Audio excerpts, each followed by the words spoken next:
Hello बच्चों, good morning. कल हमने आपको भारतीय अर्थव्यवस्था के विकास से बुक से लेसन 3 उदारीकरण, निजीकरण और वैश्वीकरण के बारे में बताया था। उदारीकरण की विशेषताओं तक आपको बताया था। आज हम उसके आगे से कंटिन्यू करने जा रहे हैं। निजीकरण। साधारण शब्दों में निजीकरण का अर्थ निजी क्षेत्रों द्वारा उन क्षेत्रों में उद्योग लगाने की अनुमति देना है जो पहले सार्वजनिक क्षेत्र के लिए आरक्षित थे।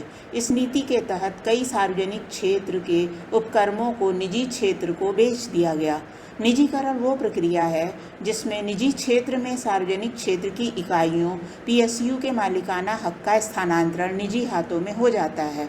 निजीकरण का मुख्य कारण राजनीतिक हस्तक्षेप की वजह से PSU का घाटे में चलना था। इन कंपनियों के प्रबंधक स्वतंत्र रूप से कार्य नहीं कर सकते थे। इसी कारण उनकी उत्पादन क्षमता कम हो गई थी। प्रतिस्पर्धा गुणवत्ता बढ़ाने के लिए सार्वजनिक क्षेत्र के उपक्रमों का निजीकरण कर दिया गया। निजीकरण में निम्न सुविधाएं थी। उनकी विशेषता निम्नलिखित थी। राष्ट्र निर्माण की प्रक्रिया में निजी क्षेत्र और सार्वजनिक क्षेत्र के लिए एक कम भूमिका को बड़ी भूमिका देने के उद्देश्य से आर्थिक सुधारों के नए सेट तैयार किए गए।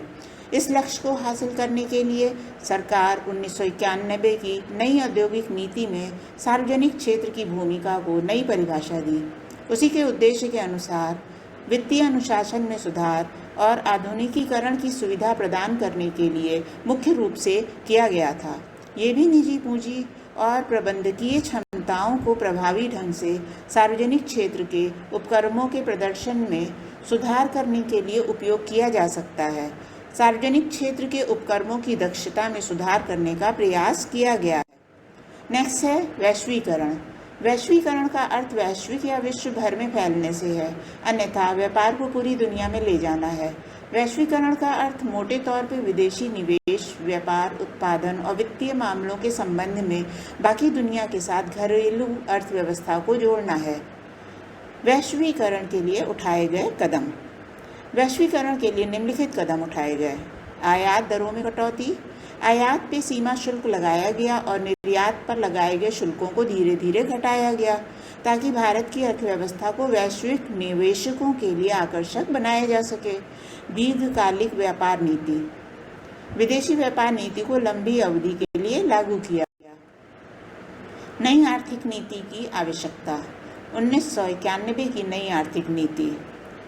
जून 1991 में नरसिंह राव सरकार ने भारत की अर्थव्यवस्था को नई दिशा प्रदान की।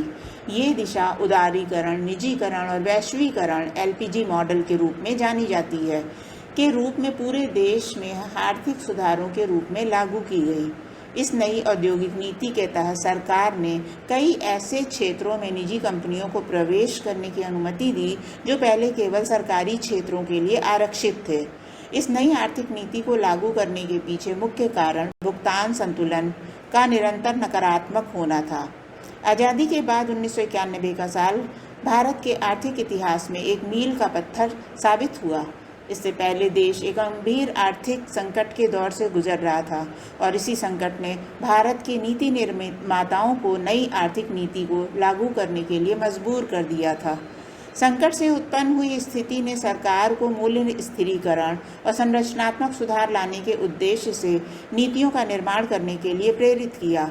स्थिरीकरण की नीतियों का उद्देश्य कमजोरियों को ठीक करना था, जिससे राजकोषीय घाटा और विपरीत भुगतान संतुलन को ठीक किया जा सके। संरचनात्मक सुधारों ने कठोर नियमों को दूर कर दिया था, जिससे कारण सुधारों को भारतीय अर्थव्यवस्था के विभिन्न क्षेत्रों में भी लागू किया गया।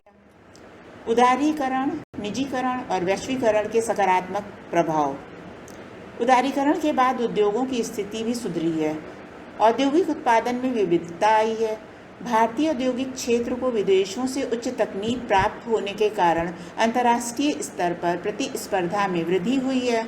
उदारीकरण का सबसे ज़्यादा सकारात्मक प्रभाव सेवा क्षेत्र पे दिखाई देता है। तो बच्चों, आज वीडियो 2 में हम यहीं तक पढ़ाएंगे। पूरा वीडियो आप शुरू से आखिर तक देखिएगा और उसको नोट कर लीजिएगा। जो चीज़ नहीं समझ में आए वो हमें मैसेज कर दीजिएगा।